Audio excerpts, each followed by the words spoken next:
Biragoye ko waba ugenda mu bantu benshi, mu matwi yawe ukaba utarumva ijambo rivuga ngo inama y'umunsi cyangwa se izina Claudette Nsengimana.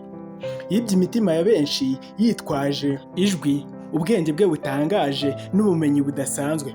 Amagambo, imivugire, uko akurikiranya amagambo bya gihanga bikurura benshi kandi bigafata imitima y'abamwumva, baba bari mu Rwanda cyangwa se hanze y'iki gihugu gitemba amata n'ubuki.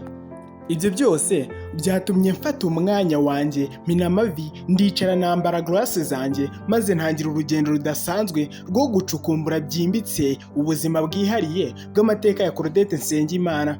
Nasomye ibinyamakuru bitandukanye, ndebe televiziyo zitandukanye kugira ngo mbashe gucukumbura byimbitse ubuzima n'amateka byihariye by'uyu mukobwa w'umunyagikundiro.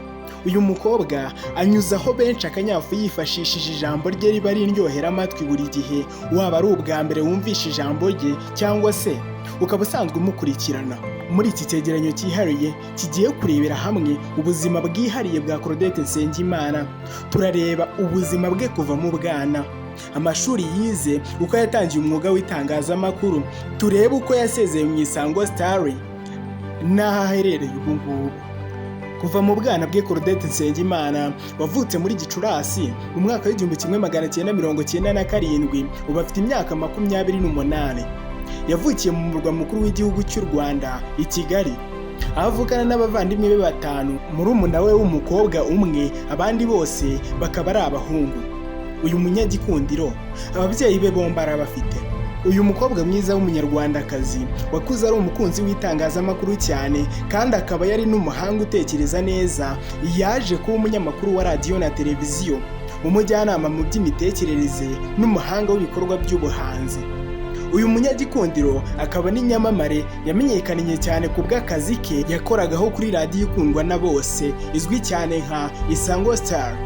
By'umwihariko ku bw'ikiganiro cye yakoragaho cyamamaye cyari gifite tayito y'inama y'umunsi. Iki kiganiro kiba kigamije kugira inama ku mibanire y'abantu n'impanuro z'ubuzima bwa buri munsi.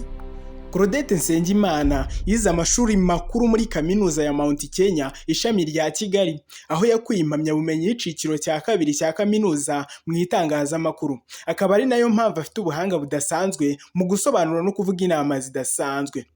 Dore Claudette Nsengimana uburyo yatangiye umwuga w'itangazamakuru. Nsengimana Claudette yatangiye umwuga w'itangazamakuru muri Gicurasi mu mwaka w'2017, ubwo yinjiraga mu Isango Star nk'umunyamakuru wa radiyo na televiziyo. Uburyo bwe bwo gutanga ibiganiro n'ubushishozi mu by'ibibazo by'abaturage bwatumye aba ijwi ry'ingenzi mu itangazamakuru ry'u Rwanda. Mu gihe yari mu Isango Star, Nsengimana yatangije gahunda y'inama y'umunsi, ikiganiro cyatumye azamuka mu izina kubera ibiganiro bihuza abantu ku bijyanye n'imibanire. Uko kwamamara kw'icyo kiganiro kwaje kugaragaza ubushobozi bwe mu bijyanye no kugira inama, bituma atangira gukundwa ndetse nawe ubwe akunda umwuga w'ubujyanama.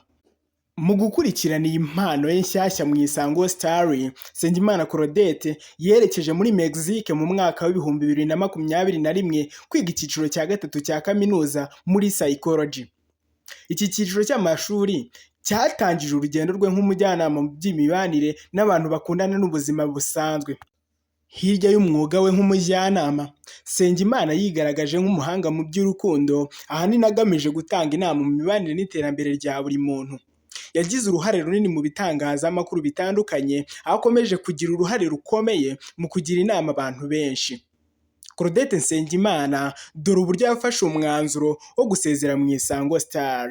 Uyu munyagikundiro mu mwaka wa 2020 yatangaje ko yasezeye ku Isango Star kugira ngo ajye gukurikirana izindi gahunda zitamuhuza n'akazi gakomeye k'itangazamakuru rya buri munsi. Ariko yasezeje abakunzi be k'inama y'umunsi izakomeza ku rubuga rwe rwa YouTube ruzwi nka Claudette Nsengimana. Sahizi tuvugana, Claudette Nsengimana afite imbuga nkoranyambaga akoresha mu kumenyekanisha ibikorwa bye nka LinkedIn, Instagram, Facebook ndetse na YouTube. Ku rubuga rwe rwa Instagram, Claudette Nsengimana yanditse ko ari umujyanama wemewe uzwi nka Certified Counselor, umutoza w'imibanire nka Relationship Coach, umuvugizi uteza imbere abandi nka Motivational Speaker, ndetse n'umunyakiganiro cy'inama y'umunsi gica ku rubuga rwe rwa YouTube ruzwi nka Claudette Nsengimana. njyewe mwari kumwe nitwa Master Yubu. Iyi channel ni Update TV.